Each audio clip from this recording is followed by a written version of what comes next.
Hello everybody and welcome to Hobbyist Fish Keeper. I am Will and today's video is going to be the first in a series of little videos on clownfish breeding. So today's video will be on the setup that I have done for this little breeding experiment. We might as well start with the internals. So as you can see, pretty bare tank apart from this little cave which I have constructed myself.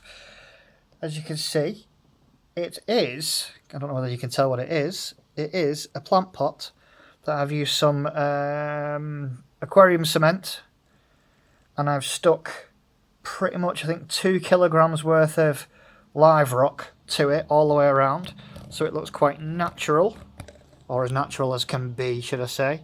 More often than not, when you're watching clownfish breeding videos, they've either just got a clay pot in there or a tile, a ceramic tile that's lent against something, and they'll say that the fish will basically lay their eggs on the underside of the tile, but I think it looks pretty ugly when you've just got a pot or a tile in the tank. So I decided to do this because why does it have to look ugly? I don't think it does. Now, sorry for the camera angles. This is my seat that I normally sit in to watch the TV.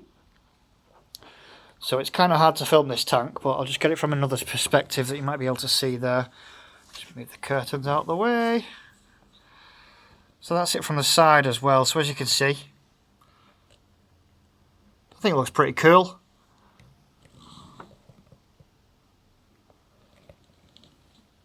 Nice little home for the clownfish to make, to host this little cave. And you might notice some more rocks as well on the floor there. That's actually alpha grog. So that was just a little bit of alpha grog left over from my filtration. So I'll just come around the back now. All the way around the back. And here's my setup. I'll just put some light on the situation. So here's my filtration setup. So in chamber 1, the usual. Coarse, medium, to a filter floss, and then in there we've got some Waze Hell-X, that's what we've got in there.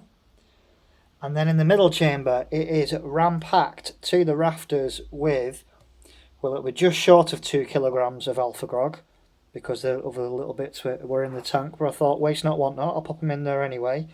So we've got some good old traditional alpha grog in there to help with the biological, and then in the last chamber there's nothing in there yet. I may put something, if the phosphates get higher up, there's room to put a bag of row of phos in there. But yeah, there's my main filtration, going with mechanical, and biological, and there's no chemical filtration in here as of yet, because there's none needed. So there we go, there's the filtration part of it. And then once again, there's the main tank. Now I think it looks pretty good. As you can see on the back wall there's some glue left from where I had some GSP last time it was set up. I will be putting some more GSP in there, but I'm not really going to be putting any other corals in there at all.